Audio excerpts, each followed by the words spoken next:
Good morning, Nystrom, and happy Thursday to you. More importantly, happy Earth Day. Today is a day for us to celebrate the Earth, learn about it, and learn about ways that we can help protect the Earth.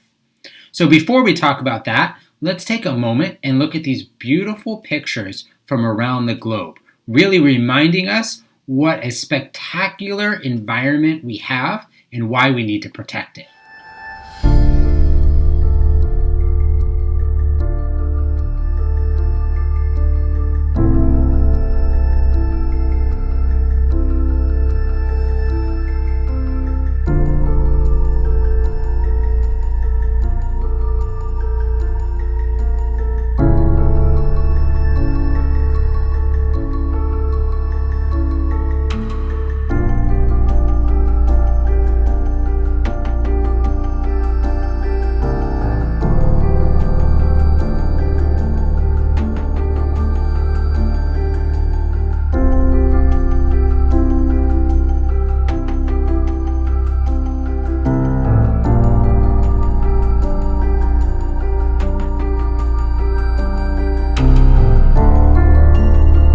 Stunning, beautiful pictures of animals, nature, all of those things.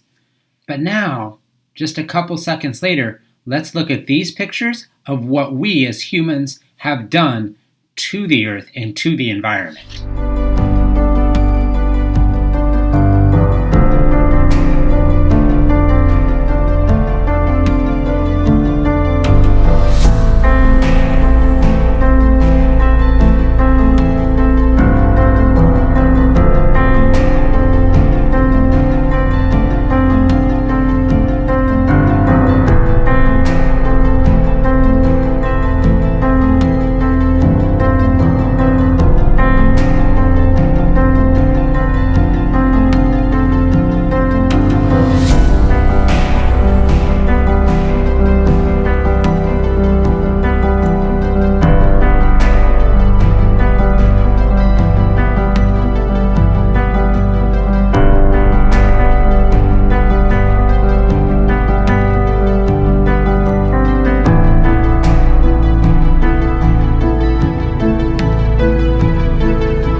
It can be a little overwhelming to think about what we, or me as one person on this earth full of billions of people, can do to help protect the environment.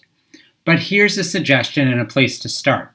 Talking about plastic and how much plastic we use, whether it's in water bottles or straws or things like that. So check out this video about what happens, how plastic is made, how long it takes to decompose when we don't recycle it, and think about your own plastic use and how you can reduce that. This is the story of 3 plastic bottles, empty and discarded.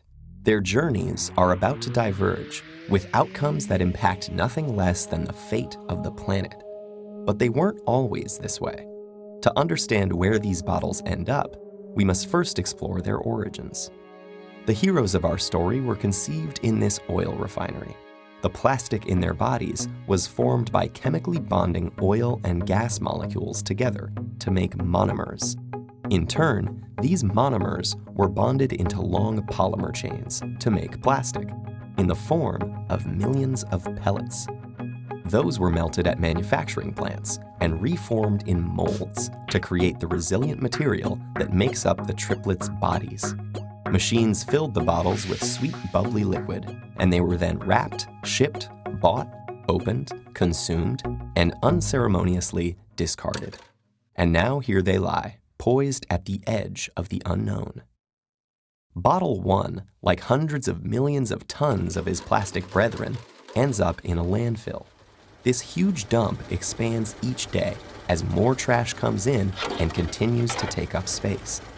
As plastics sit there being compressed amongst layers of other junk, rainwater flows through the waste and absorbs the water-soluble compounds it contains, and some of those are highly toxic. Together, they create a harmful stew called leachate, which can move into groundwater, soil, and streams, poisoning ecosystems and harming wildlife.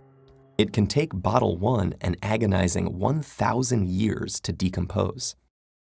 Bottle 2's journey is stranger, but unfortunately no happier. He floats on a trickle that reaches a stream that flows into a river, and a river that reaches the ocean. After months lost at sea, he's slowly drawn into a massive vortex where trash accumulates, a place known as the Great Pacific Garbage Patch. Here, the ocean's currents have trapped millions of pieces of plastic debris. This is one of 5 plastic-filled gyres in the world's seas, places where the pollutants turn the water into a cloudy plastic soup.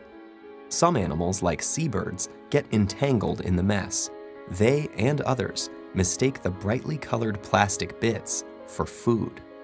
Plastic makes them feel full when they're not, so they starve to death and pass the toxins from the plastic up the food chain.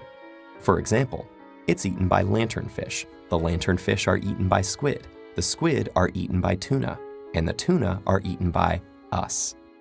And most plastics don't biodegrade, which means they're destined to break down into smaller and smaller pieces called microplastics, which might rotate in the sea eternally. But Bottle 3 is spared the cruel purgatories of his brothers.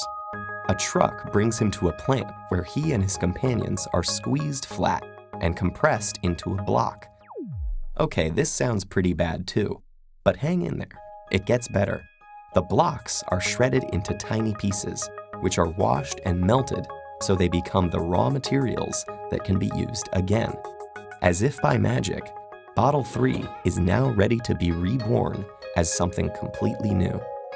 For this bit of plastic with such humble origins, suddenly, the sky is the limit. All right, we gave you a different type of riddle yesterday. Imagine you're looking at the pyramid from above, and which of these views is correct? A lot of people got this one right. Miss Etchie, Miss Sims, Miss Ibilola, Miss Massa, Miss B, Miss Pierce, Mr. Z, Miss Fairweather, Mr. LaFleur, Miss Schultz, Miss Heller, Miss Franco, Miss Barba, Miss Jane, and Miss Lydia.